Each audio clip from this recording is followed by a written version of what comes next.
Le livre de Job, d'après le Rav Sacks. Le livre de Job est un des quelques passages de la Torah qu'il est permis d'étudier à Tisha B'Av. Il raconte l'histoire de Job, plus grand homme d'Orient, homme juste et prospère, qui est présenté par Dieu lui-même comme un modèle de piété.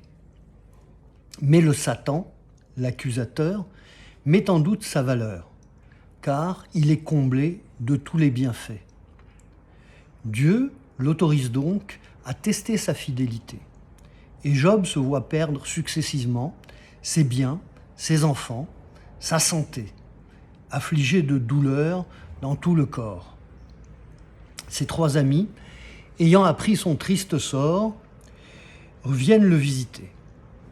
Après être restés silencieux pour respecter sa douleur, ils l'enjoignent à examiner sa conduite, car il ne peut y avoir de punition sans faute. Job, lui, nie vigoureusement toute faille morale. Le livre est classiquement compris comme adressant la problématique de la souffrance du juste. Cette question, néanmoins, ne reçoit pas de réponse claire, même dans les derniers chapitres où Dieu parle à Job, dans une vision épique de la création du monde qui dépasse la réalité humaine et la relativise. Rav Sacks, dans son livre « To Heal a Fractured World », Réparer un monde fracturé, propose une lecture originale et pourtant cohérente avec le texte. Le récit commence par un procès au tribunal céleste. Dieu demande à l'accusateur où il a été. « J'ai parcouru le monde, dit-il, d'un bout à l'autre. As-tu considéré Job, mon serviteur ? Il n'a pas son pareil sur terre, un homme intègre et droit, craignant Dieu et fuyant le mal. » Qui est là en procès ? Visiblement, ce n'est pas Job qui a toutes les qualités. C'est le monde qui est en procès. Avec tout le mal qu'il y a dans le monde mérite-t-il d'exister ? Rav Sacks va même jusqu'à dire « c'est Dieu en tant que créateur qui est en procès. A-t-il eu raison de créer le monde ?» Le Midrash, dans différentes versions, pose le problème. Dans Sanhédrin 38b, Rav Yehuda dit au nom de Rav, quand Hachem a voulu créer l'homme, il a créé un groupe d'anges du service et leur dit « Voulez-vous que nous fassions l'homme à notre image ?» Ils répondirent « Maître du monde, quelles seront ses actions ? Il fera ceci et cela. » Ils s'exclamèrent « Quel homme que tu t'en préoccupes, le fils d'Adam que tu le protèges ?»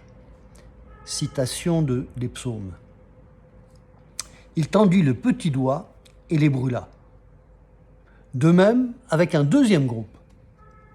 Le troisième groupe lui dit « Maître du monde, qu'ont obtenu les autres anges qui ont parlé devant toi ? Le monde entier est à toi, fais-en ce que tu veux. » Alors, Dieu a créé l'humanité. À la génération du déluge et de la tour de Babel, dont les actes étaient corrompus, ils lui dirent « Maître du monde, les premiers anges n'avaient-ils pas raison ?» Il répondit « Jusqu'à votre vieillesse, je resterai le même, jusqu'à votre âge extrême, je vous porterai. » Citation d'Isaïe. Les anges avaient raison, ou du moins, la raison était avec eux.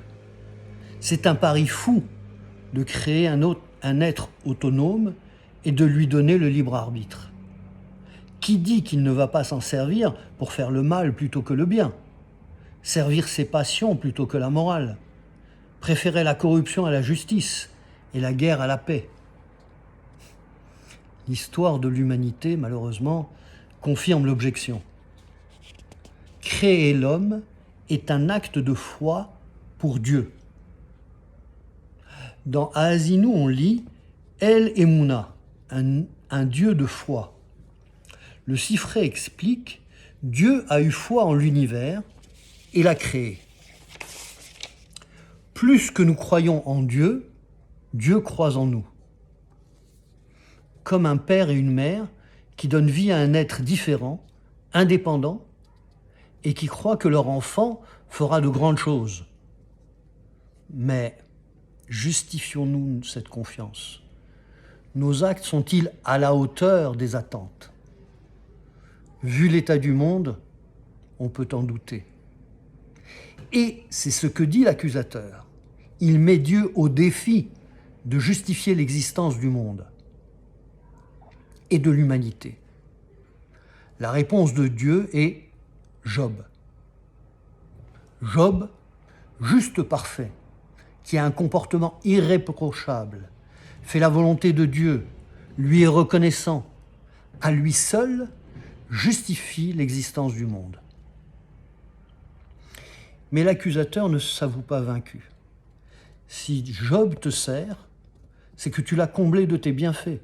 C'est par intérêt et non par moralité ou reconnaissance. Si les hommes prient, c'est par égoïsme et non par altruisme.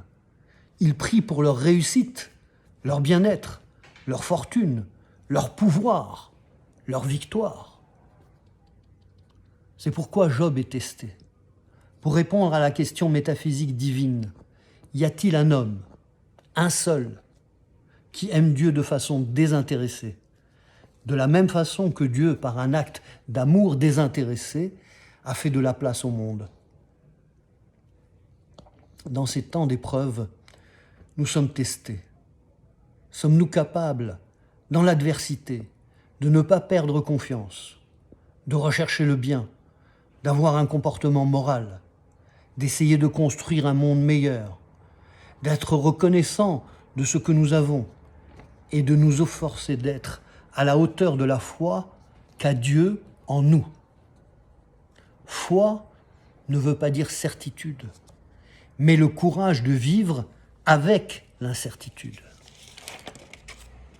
Il appartient à chacun d'entre nous de prouver que la confiance de Dieu n'a pas été mal placée et de justifier l'existence du monde. Tzom Kal, bon jeûne.